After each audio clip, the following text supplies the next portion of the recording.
Hello, जैसा कि आप जानते हैं हम डेली हिंदी साहित्य का इतिहास वाचन करके डालती हूँ। अभी तक हमने पेज नंबर 472 तक पहुँच चुकी हूँ। मुझे ये किताब पीजीटी, टीजीटी, नेट, जेआरएफ के लिए उपयोगी है। तो आशा करते हैं आप इसे सुनकर लाभ उठाएंगे। और आजकल बीए के कोर्स में भी इसी किताब से ज़्यादा लिया गया है, तो आप इसे सुनिए और अपने एग्ज़ाम में लाभ उठाइए। तो हम यहाँ तक पढ़ चुके थे। आज हम पेज नंबर 473 पढ़ने जा रहे हैं।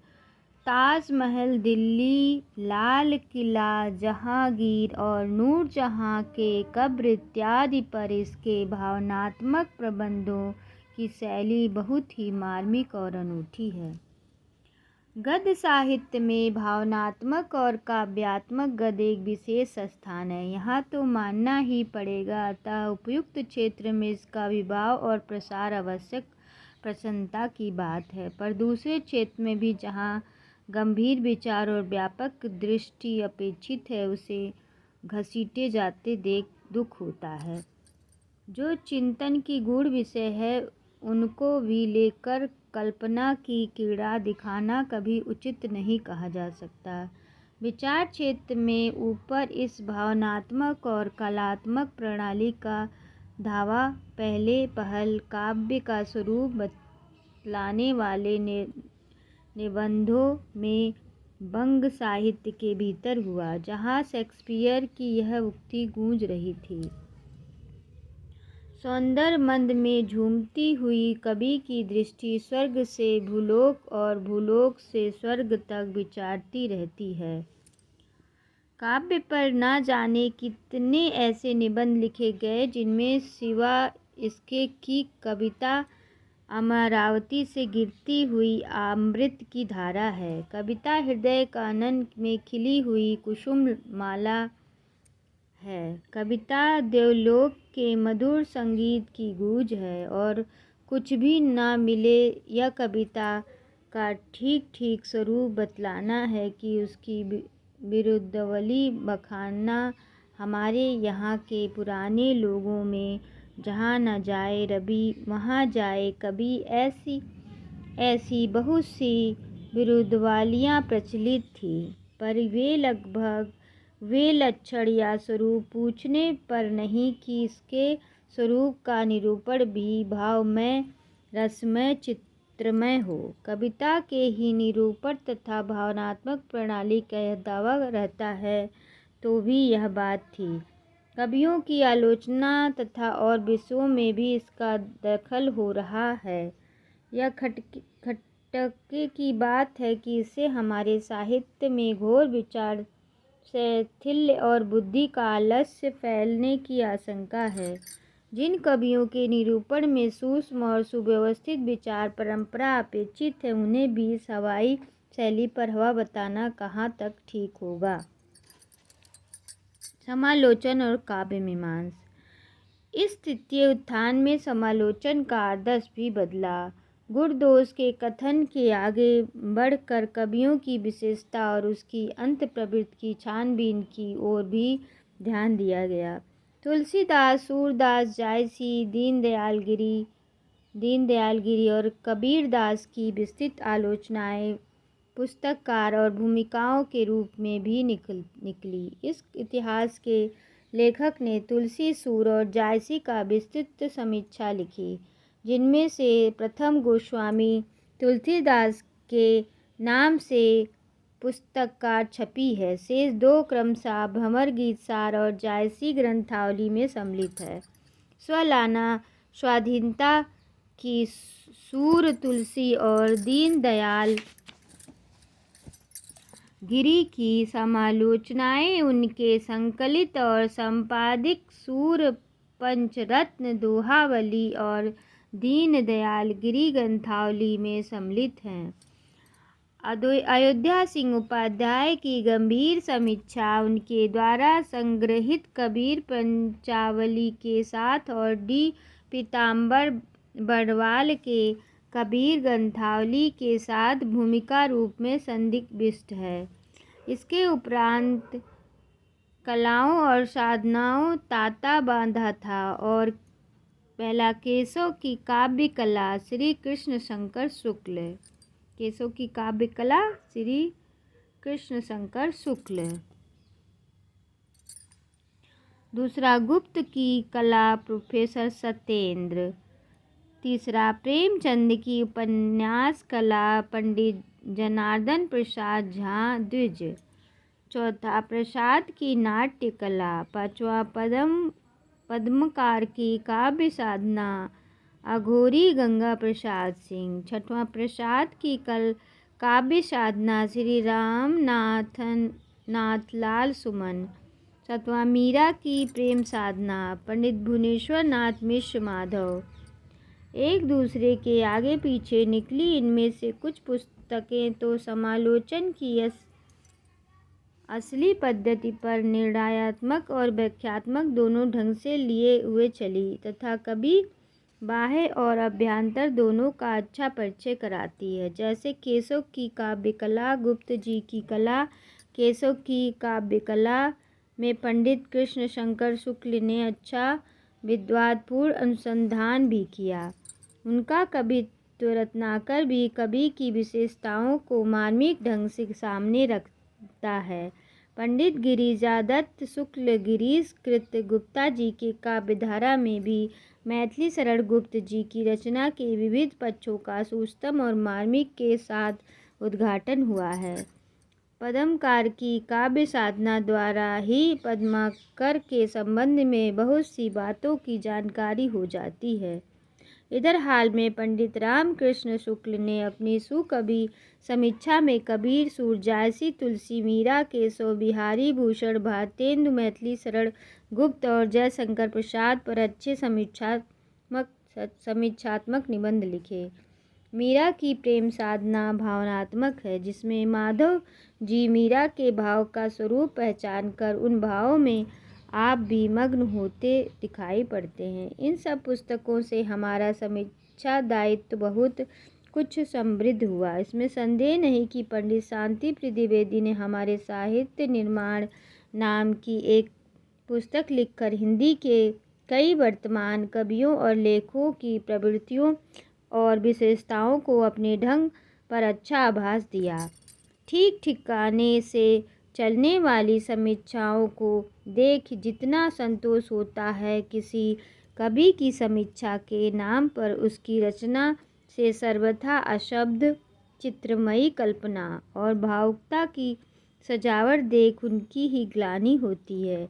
यह सजावट अंग्रेजी के अलावा बांग्ला के समीक्षक क्षेत्र में कुछ विचित्र, कुछ विदंग, कुछ अतिरंजित चलते शब्द और वाक्य ला कर खड़ी की जाती है। कहीं कहीं तो किसी अंग्रेजी कवि के संबंध में की हुई समीक्षा का कोई खंड ज्यों का त्यों उठाकर किसी हिंदी कवि पर भिड़ा दिया जाता है। ऊपरी रंग ढंग से तो ऐसा जान पड़ते हैं कि कवि के हृदय के भीतर सेंध लगाकर घुसे और बड़े बड़े गूढ़ कोने झांक रहे हैं। पर कवि के उत्कृष्ट पदों से मिलान कीजिए तो पता चलेगा कि कवि की विविध भावों से उनके पालीलास का कोई लगाव नहीं। पद का आशय यह भाव या भाव कुछ और है। आलोचक जी उसे उत्कृष्ट करके कुछ और ही राग लाप रहे हैं। कवि की मानसिक इतिहास का एक आरोपित इतिहास तक किसी विशेष कवि के मानसिक विकास का इतिहास कहीं से लेकर वे सामने रखेंगे, पर इस बात का कहीं कोई प्रमाण न मिलेगा और आलोच्य कवि के 25-30 पदों का भी ठीक तात्पर्य उन्होंने समझा है। ऐसे आलोचकों के शिकार छायावादी कहे जाने वाले कुछ कवि भी अभी हो रहे हैं। नूतन शाखा के एक अच्छे कवि हाल ही में मुझसे मिले, जो ऐसे कदरदानों से पनाह मांगते थे। अब सुनने में आ रहा है कि इस ढंग के ऊंचे हौसले वाले दो एक आलोचक तुलसी सूर के चारों ओर भी ऐसा चमचमाता बग जाल बिछाने वाले हैं। काव्य की छायावाद कही जाने वाली शाखा चले काफ़ी दिन हुए, पर ऐसी कोई समीक्षा पुस्तक देखने में न आई जिससे उक्त शाखा के रचना प्रक्रिया टेक्निक प्रसार की भिन्न भिन्न भूमियाँ सोच समझ कर निकृष्ट की गई। केवल प्रोफेसर नगेंद्र की सुमित्रानंदन पंत पुस्तक ही ठिकाने की मिली। बात यह है कि इधर अभिव्यंजना का वैचित्र्य लेकर छायावाद चला, उधर उसके साथ ही प्रभाव अभिव्यंजना समीक्षा इम्प्रेनिस्ट क्रिटिज्म का फैशन बंगला होता हुआ आधमका। इस प्रकार की समीक्षक में कवि ने क्या कहा, इसका ठीक भाव या आशय क्या है, यह समझने या समझाने की आवश्यकता नहीं। आवश्यकता इतना ही है कि इसकी किसी रचना का जिसके हृदय पर जो भी प्रभाव पड़े उसका वह सुंदरता अनूठेपन के साथ वर्णन कर दें। कोई यह नहीं पूछ सकता कि कवि का भाव तो कुछ और है, उसका यह प्रभाव कैसे पड़ सकता है। इस प्रकार की समीक्षा के चलन के अध्ययन चिंतन और प्राकृत समीक्षा का रास्ता ही छेक लिया। प्रभाव अभिव्यंजना समीक्षक कोई ठीक ठिकाने की वस्तु ही नहीं, ज्ञान के क्षेत्र में उसका कोई मूल्य है, न भाव के क्षेत्र में उसे समीक्षक या आलोचना कहना ही व्यर्थ है। किसी कवि की आलोचना कोई इसलिए पढ़ने बैठता है कि उस कवि के लक्ष्य को, उसके भाव को ठीक ठीक हृदयगम करने में सहारा मिले, इसलिए नहीं कि आलोचना के भाव गमीमा और सजीले पद विन्यास द्वारा अपना मनोरंजन करे। यदि किसी रमणीय अर्थगर्भित पद की आलोचना इसी रूप में मिले कि एक बार इस कविता के प्रभाव में पढ़कर बहना ही पड़ता है, स्वयं कवि को भी व्यवस्था के साथ बहना पड़ा है, यह एक अधिकार बार मयूर की भांति अपने सौंदर्य पर आप ही नाच उठता है तो उसे लेकर कोई क्या करे। सारे रूप की बात छोड़िए, अंग्रेजी के वर्तमान समीक्षक क्षेत्र में ही प्रभाव अभिव्यंजन समीक्षक की निस्सारता प्रकट करने वाली पुस्तकें बराबर निकल रही हैं।